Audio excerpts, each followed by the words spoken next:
Family didn't invite me to Christmas because it's no place for losers, my brother said. I calmly agreed and stopped funding his children and wife. Now he's going crazy. Hey Reddit, this happened on Christmas last year, and honestly not so long ago, this story had closure. I, 33M, had the whole thing planned out. Gifts wrapped, playlist ready, all that festive crap. I was actually excited for once because I thought, hey, maybe this year won't be a disaster. I pulled up to my brother's house around noon. Now I see why Christmas was hosted at his house. My car was packed with gifts I'd spent weeks picking out. I got stuff for Mom, Dad, Brad, my brother, his wife Emma, and their kids. I even went overboard with extra presents for the kids because, they're just kids. They shouldn't have to deal with adult drama. Turns out I wasted my time.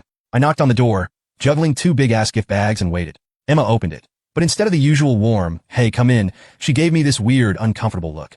Before I could even say Merry Christmas, Brad pushed past her, leaning on the door frame with a smug grin. You're not welcome here, Luke, he said. I blinked, thinking I misheard him. What? You heard me, he said, folding his arms. This isn't a place for selfish people who only think about themselves. You're such a loser.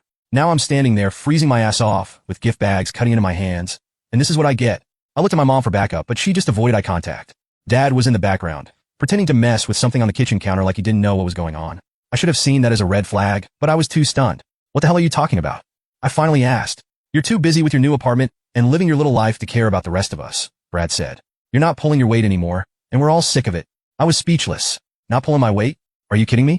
I've been bailing Brad out of his messes for years. I paid for his rent when he almost got evicted. I covered his kids' school fees. Hell, I even helped with their damn car payments once. But now I'm selfish because I bought myself a place to live. Make it make sense. And the worst part? My parents just stood there. Mom looked like she wanted to say something, but didn't, and Dad wouldn't even look at me. Brad, meanwhile, was eating this up, standing there with that smug look like he was the king of the damn house. Something inside me snapped. I wasn't going to beg to be let into Brad's house. Screw that. I dropped the bags right there on the porch, looked Brad dead in the eye, and said, you know what? Fine. Enjoy your Christmas. Don't expect to hear from me again. Then I turned around, got in my car, and drove off. No yelling, no arguing, just done. But as I drove home, the anger started bubbling up, not just at Brad, he's always been an entitled jerk, but at my parents too. They stood there and let him treat me like garbage. They didn't defend me. Hell, they didn't even question him. It was like they'd already decided I was the bad guy. When I got home, I sat in the car for a while just staring at the dashboard. The bags of gifts were still in the back seat, and seeing them made me even angrier. I'd spent weeks picking out thoughtful, personal gifts for each of them. And for what? To be told I'm not welcome because I dared to prioritize myself for once? The more I thought about it, the more I realized this wasn't new. Brad had always been the golden boy. He could screw up, fail, or flat out mooch, and my parents would bend over backward to excuse him. Meanwhile, I was expected to be the responsible one, the successful one, and I didn't mind helping at first. I loved my nieces and nephews and wanted to make sure they had what they needed. But somewhere along the way, it stopped being about helping and started being about expectations. Like because I helped once, I was now obligated to do it forever. And buying an apartment? Apparently, that was my crime. Never mind that I worked my ass off to save up for it while still supporting Brad's family. Never mind that it's a one-bedroom in a not great part of town because it's all I could afford. To them, it's proof that I'm selfish. By the time I got inside, I was seething. I grabbed a drink, sat on the couch, and thought about how to handle this. A part of me wanted to text my mom and demand an explanation. Another part wanted to drive back and shove the gifts down Brad's throat. But mostly, I just felt done like I'd reached my limit with all of them. I spent Christmas alone that year, and yeah, it sucked at first. I tried to distract myself with movies and takeout, but it wasn't the same. Still, by the end of the night, I felt okay, better even. For the first time in years, I wasn't stressing about Brad's bills or trying to keep my parents happy. I was just me, and you know what? That felt like a gift in itself. 2 days after Christmas, I was just starting to enjoy the peace and quiet. No text from Brad, no guilt-tripping calls from Mom, no weird passive-aggressive messages from Emma. It was like I'd been given a break from a toxic job I didn't even know I'd signed up for. Then my phone buzzed with a message from Mom. We need to talk. Please meet us. I stared at it for a while.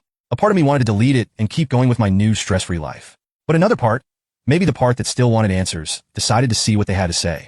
So, I agreed to meet them at a local diner. I showed up late on purpose. If they wanted to talk to me so badly, they could wait a little. When I got there, Mom was already sitting in a booth with Dad, both of them looking tense. The second I slid into the seat across from them, Mom started. We didn't mean for things to get so out of hand, she said, her voice soft like that would magically make everything better. Brad was just emotional. I raised an eyebrow. Emotional? Is that what you call kicking me out of Christmas? Dad sighed.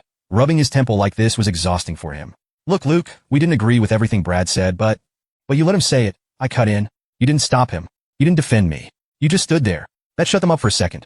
Mom fiddled with her coffee mug while Dad looked out the window like he was hoping a tornado would sweep him away. Finally, Mom said, it's not that simple. Really? I leaned back, crossing my arms. Explain it to me then. Make it simple. Mom took a deep breath, like she was trying to gear up for a tough conversation. It's just, you've changed, Luke. You bought that apartment, and it's like your priorities shifted. You used to be so supportive of the family, always helping out when Brad needed it. But now, she trailed off, not finishing the sentence, but I got the point. But now what? I pressed. I'm selfish because I finally did something for myself? Because I stopped handing over money every time Brad screws up? Mom winced. It's not about the money. It's always about the money, I shot back. Brad's the one who made it about that. I've been helping him for years, and suddenly I'm the bad guy because I decided to keep some of my paycheck? Give me a break. Dad finally spoke up, his tone annoyingly calm, like he was trying to mediate. We're not saying you're a bad guy, Luke, but Brad's had a rough couple of years. You know how hard it's been for him to keep a job. Yeah, because he doesn't try to keep one, I snapped. He hops from gig to gig, blows through whatever money he makes, and then comes crying to me. And you guys just let it happen? That's not fair, Mom said, defensive now. He's doing his best. He's got a family to take care of. And whose fault is that? I countered. Not mine. He chose to have kids. He chose to get married. But somehow I'm the one paying for it. Mom's face flushed, and I could tell she was getting upset. Families help each other, Luke. That's what we do. No, that's what I do. I corrected her. All I've ever done is help. I've bailed him out of more problems than I can count. And you stood by and let him use me. Now you're mad because I finally said no. We're not mad, Dad said, but I could hear the edge in his voice. We're disappointed. You've always been the responsible one, Luke. We thought you'd understand that Brad needs support right now. I couldn't believe what I was hearing. Support? He needs a reality check. You think I don't notice how you guys treat him like he's a saint while I'm just the wallet? You didn't even question him when he kicked me out of Christmas. You just went along with it. Mom started to say something, but I wasn't done. And what about my apartment? Why is that such a big deal? I bought a place to live, big whoop. It's not like I bought a mansion or something. But suddenly I'm selfish because I spent my money on myself. Mom sighed heavily, looking more annoyed than apologetic. It's not about the apartment itself. It's about what it represents. You've always been there for us, for Brad, but now it feels like you're pulling away. I shook my head, laughing bitterly. You know what? Maybe I'm pulling away. Maybe I'm sick of being treated like I owe everyone something. I worked hard for that apartment. I earned it. And I'm not going to apologize for wanting something for myself. Dad tried to play peacemaker again. We're not asking you to apologize, Luke.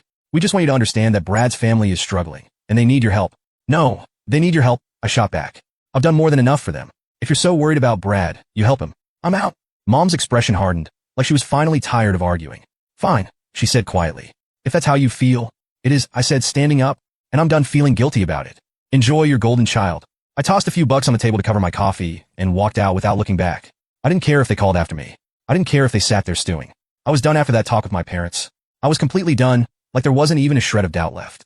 It's one thing to feel unappreciated. It's another to have your entire family gaslight you into thinking you're the problem. The way they kept twisting everything to make Brad look like the victim, it was maddening. I didn't even need to think about it anymore. I decided then and there that I wasn't just stepping back. I was cutting ties completely. That night, I sat down with my phone and wrote out a text. It wasn't long or emotional, just straight to the point. I'm done. Don't ask me for anything ever again.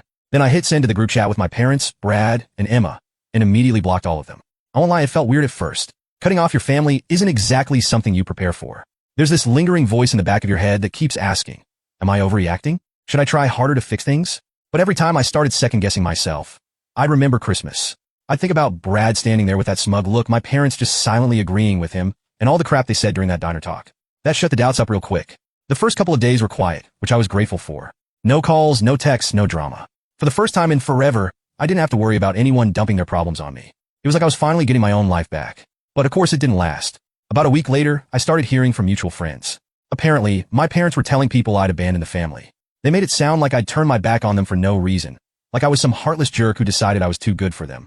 Brad, of course, was leading the charge, playing the victim like he was auditioning for an Oscar. Can you believe Luke just walked away from his family, they'd say.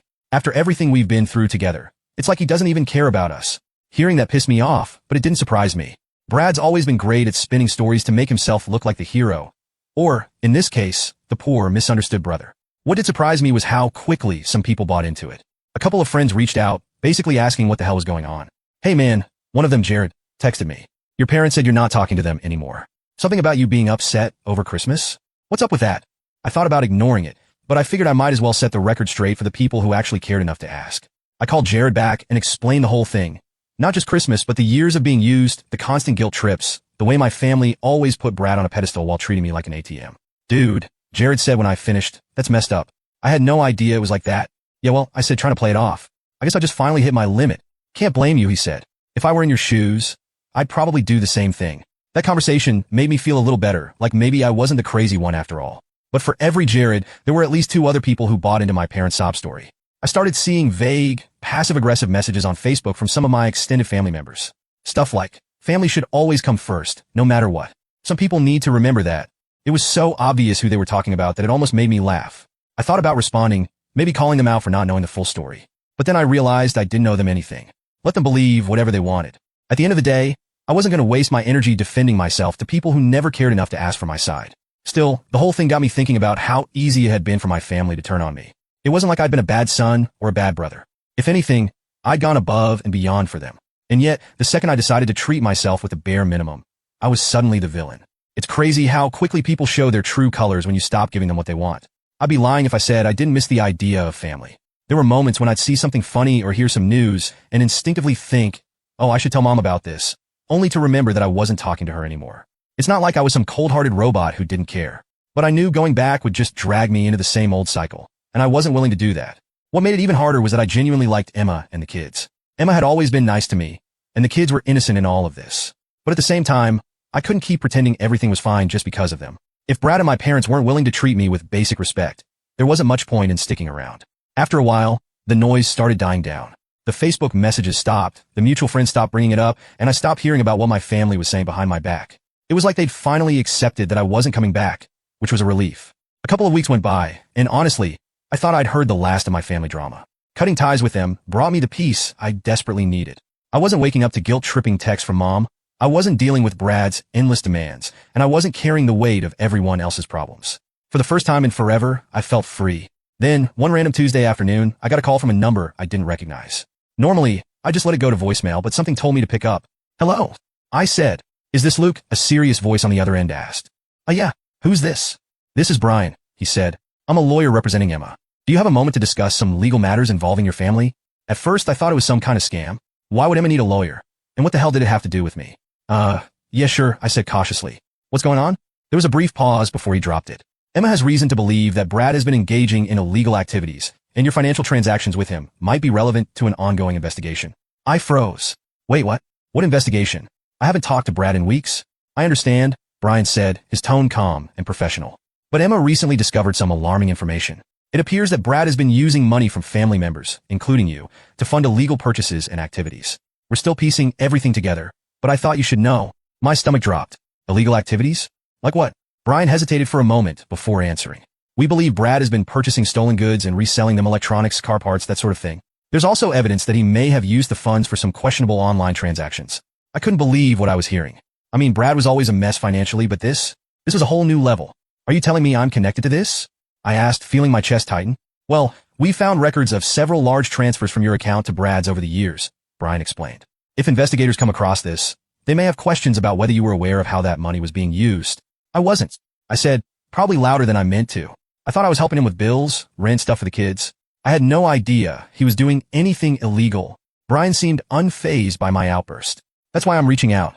Emma wanted to make sure you were informed in case this becomes a larger legal issue. She's already provided us with evidence, including Brad's financial records, text messages, and some receipts.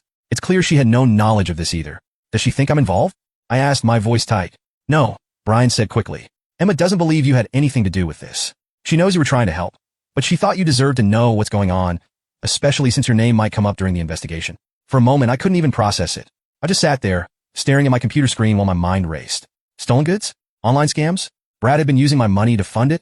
I finally managed to ask, what happens now? Am I in trouble? Brian's tone was reassuring. At this point, you're not under investigation. But if you're contacted by law enforcement, I recommend being transparent about your interactions with Brad. We're working with Emma to protect her and the children, and we're confident that your role was purely supportive. You weren't complicit in any of this. Great, I muttered sarcastically. So I've been played, and I might get dragged into his mess. Awesome. Brian didn't say much to that, just told me he'd keep me updated if anything new came up. After we hung up, I sat there in silence for a while, trying to wrap my head around everything. I thought back to all the times Brad had come to me for help. The emergencies he needed money for, the rent he couldn't pay, the daycare fees, the utility bills. Was any of it even real, or had he just been stringing me along the whole time? And Emma. God, I felt bad for her. She'd always been so quiet, so willing to go along with whatever Brad wanted. I couldn't imagine what it must have been like for her to find out her husband was doing this crap behind her back. And the kids, they didn't deserve any of this. The more I thought about it, the angrier I got. Not just at Brad, but at myself too. I've let him take advantage of me for years because I didn't want to rock the boat. I kept telling myself I was helping the family, that it was the right thing to do. But all I'd done was enable him. That night, I couldn't sleep. I kept imagining worst-case scenarios. What if the cops showed up at my door? What if Brad somehow dragged me into this, even though I had nothing to do with it? The next morning, I woke up with a splitting headache and a sense of resolve. I wasn't going to let Brad screw me over any more than he already had. I called Brian back and asked him to send me copies of whatever evidence Emma had. If I was going to be tied to this mess, I wanted to know exactly what I was dealing with. When the documents arrived, I was furious all over again. There was in black and white, bank statements, screenshots of shady transactions, even receipts for stolen items. And then there were my transfers, right there alongside them, making it look like I'd been funding his little side hustle. I called Brian again. I want to make this clear, I said, trying to keep my voice steady. I had no idea he was doing this. I thought I was helping him with bills and groceries. If anyone comes asking, that's the truth. Brian assured me he understood, but it didn't do much to calm my nerves. I spent the rest of the day pacing around my apartment, alternating between anger and panic. I couldn't believe it had come to this. Brad had always been a screw-up, but this was next level. And the worst part? He probably didn't even feel bad about it. I decided right then that if anyone came knocking, I wouldn't protect him. Not anymore. He made his bed, and now he could lie in it. It didn't take long for Brad to make his next move because, of course, he couldn't just let things go. One morning, a few days after I'd spoken to Emma's lawyer, I was in the middle of my work-from-home routine when someone started banging on my front door. Not knocking, banging. I already had a pretty good guess who it was. Sure enough, when I opened the door, there was Brad, looking like absolute hell. He pushed past me into the apartment before I could even say anything. Brad, what the hell are you doing? I asked, slamming the door shut behind him. We need to talk, he said, pacing like a caged animal. No, we don't, I said. Whatever mess you're in, I'm not part of it anymore. He stopped pacing and turned to me, his face a mix of anger and desperation. Emma's leaving me, he said like it was somehow my fault. Yeah, I know, I said, crossing my arms. And good for her. That hit a nerve. His face went red, and he clenched his fists like he was ready to start throwing punches. What the hell is your problem, Luke? She's my wife. She's supposed to stand by me. I let out a bitter laugh. Stand by you? While you're buying stolen crap and dragging her and the kids into your mess. You know, I think she's making the right call. Brad's jaw tightened. She's been talking to you, hasn't she? Filling your head with lies. I roll my eyes. Brad, she didn't have to tell me anything. Your own actions are screwing you over. You can't blame me or Emma for that. He started pacing again, running his hands through his hair. You don't get it, man. She's talking about lawyers and custody and all this legal crap. And now I've got cops sniffing around because of some stupid mix-up with a few transactions. Mix-up? I interrupted. You mean the illegal crap you've been doing for who knows how long? That's not a mix-up, Brad. That's you being a selfish idiot. Now it's clear who the loser is. He glared at me, but I could see the fear behind his anger. You don't know what it's like, Luke, trying to keep a family together, trying to make ends meet. Don't even start. I cut him off. I've been helping you make ends meet for years. I've done everything I could to make sure your family was taken care of, and this is what you did with it. So don't stand there and act like I'm the one who doesn't get it. For a moment, Brad looked like he was going to argue, but then he slumped into one of my kitchen chairs, his head in his hands. I didn't mean for it to get this bad, he muttered. I thought I could fix everything. Fix everything? I said, incredulous. You've made it worse for everyone. Emma's leaving, the cops are involved, and you've probably burned every bridge you had. And for what? A quick buck. He didn't answer. He just sat there, staring at the table like it held the answers to all his problems. Finally, he said, You're my brother, Luke. Can't you help me one last time? I laughed, and not in a nice way. One last time? You've been saying that for years, Brad. Every time you screw up, it's just one last time. Well, guess what? This time, I'm done. You're on your own? He looked up at me, his eyes wide with disbelief. You don't mean that? Oh, I do, I said firmly. I meant it when I told you and everyone else I was done. I've spent years cleaning up your messes, and all it's gotten me is a front row seat to this train wreck. So no, I'm not helping you. Not with this. Not ever again. Brad jumped to his feet, his chair scraping loudly against the floor. Fine, he snapped. If you want to abandon your own family, go ahead. But don't come crying to me when you need something. I raised an eyebrow. When have I ever needed anything from you? Seriously, name one time. He opened his mouth like he had a response ready, but nothing came out. After a few seconds, he just stormed past me to the door. Screw you, Luke, he said over his shoulder before slamming the door behind him. I stood there for a moment, letting the silence settle. My heart was racing, and my hands were shaking a little, but I didn't feel bad. If anything, I felt relieved. Brad could try to guilt-trip me all he wanted, but I wasn't falling for it anymore. That evening, I sat down and thought about everything he'd said. The whole "you're my brother" argument kept replaying in my head, but it didn't hit the way it used to. I used to feel obligated to help him because he was family. I'd tell myself it was my duty, that I couldn't just let him fail. But now I realized that being family didn't mean letting someone walk all over you. Brad had made his choices. He chose to lie, to get involved in illegal crap, and now he was dealing with the consequences. It wasn't my job to fix his life. It never was. The next day, I got a text from Emma. Did Brad come by? He's been acting erratic, and I'm worried about what he might do. I told her about the visit, sparing her the more colorful details, and reassured her that I wasn't letting him drag me back into his mess. She thanked me and said she was taking steps to protect herself and the kids. Hearing that made me feel better. At least someone was making smart decisions in all of this. Brad, on the other hand, was spiraling, and there wasn't much anyone could do about it. Least of all me. When I got a text from Emma a couple of weeks later, I wasn't totally shocked. It was a simple message. Hey, can we talk? I need your help. At first, I wasn't sure if I wanted to get involved. I mean, I'd finally managed to cut Brad off, and even though Emma and I had always gotten along, she was still part of that mess. But something about her tone, or maybe just the fact that I still felt bad for her and the kids, made me agree to meet her. We met at a quiet coffee shop on a weekday afternoon. She looked tired, like she hadn't slept in days, but there was a determination in her eyes that I hadn't seen before. It was like she'd reached her own breaking point and wasn't going to back down this time. I'm leaving him, she said as soon as we sat down. No preamble, no small talk, just straight to the point. Good, I said, nodding. It's about time. She gave a weak smile, like she appreciated the support, but wasn't quite ready to celebrate yet. I've been thinking about it for a while, but after everything that's come out, I can't stay anymore. Not for him, not for the kids. It's just too much. I didn't blame her. Staying with him would have been insane. So, what's the plan? I asked. She hesitated, fidgeting with her coffee cup. I found a new place, she said finally. It's small, but it's in a good neighborhood with decent schools. The kids deserve a fresh start away from all of this. She paused, then added, but I could already see where this was going. But you need help to make it happen, I said. She nodded, looking embarrassed. I hate to ask, Luke, especially after everything you've been through, but I'm stretched so thin right now. Between lawyers, moving expenses, and making sure the kids are okay, I don't have a lot of options. I leaned back in my chair, letting out a long breath. Part of me wanted to say no.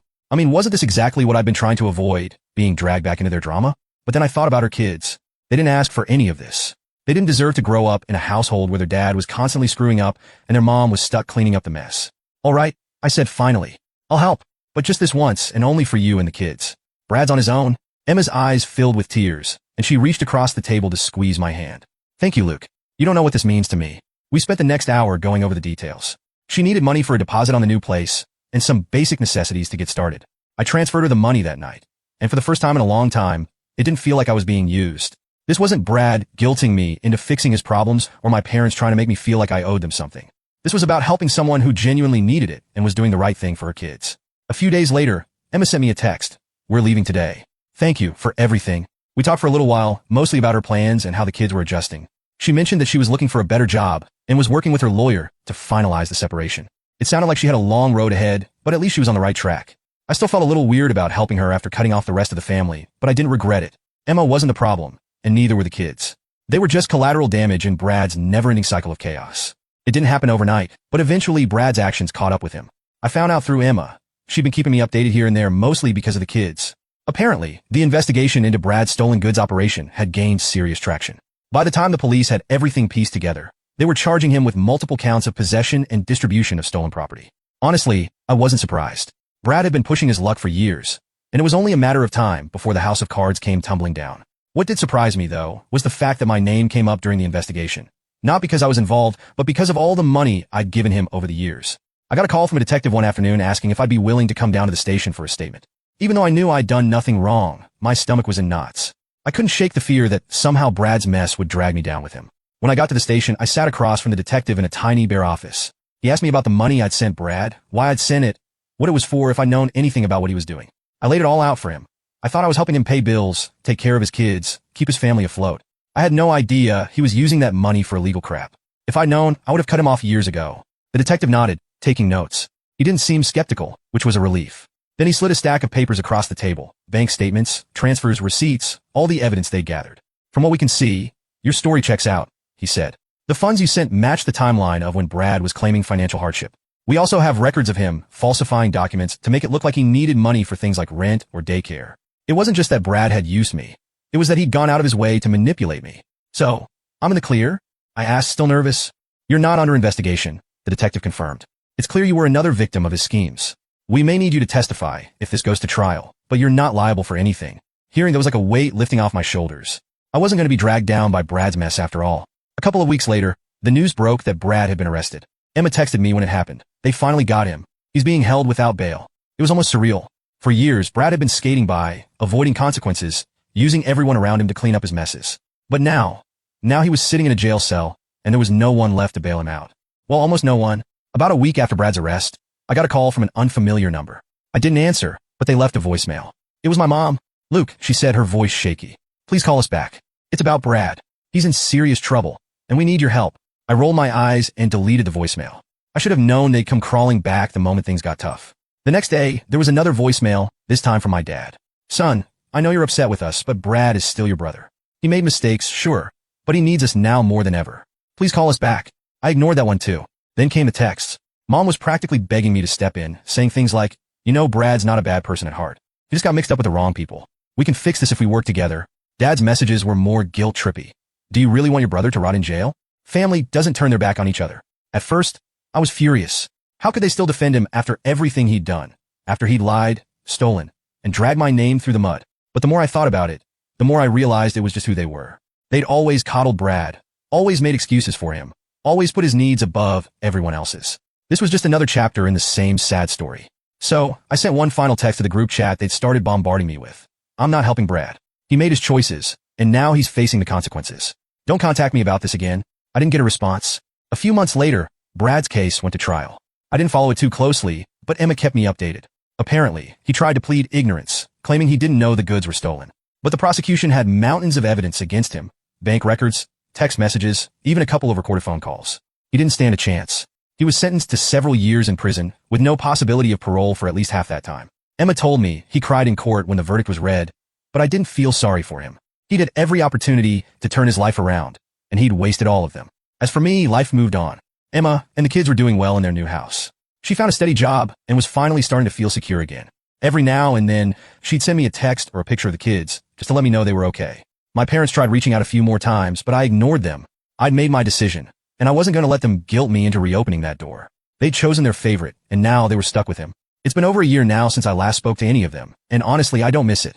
My life is quieter, calmer, and so much better without the constant drama. Cutting them off was the hardest thing I've ever done, but it was also the best decision I ever made. Brad's still in prison. My parents are probably still stewing about how ungrateful I am, and I'm over here living my life. And you know what? I'm perfectly fine with that.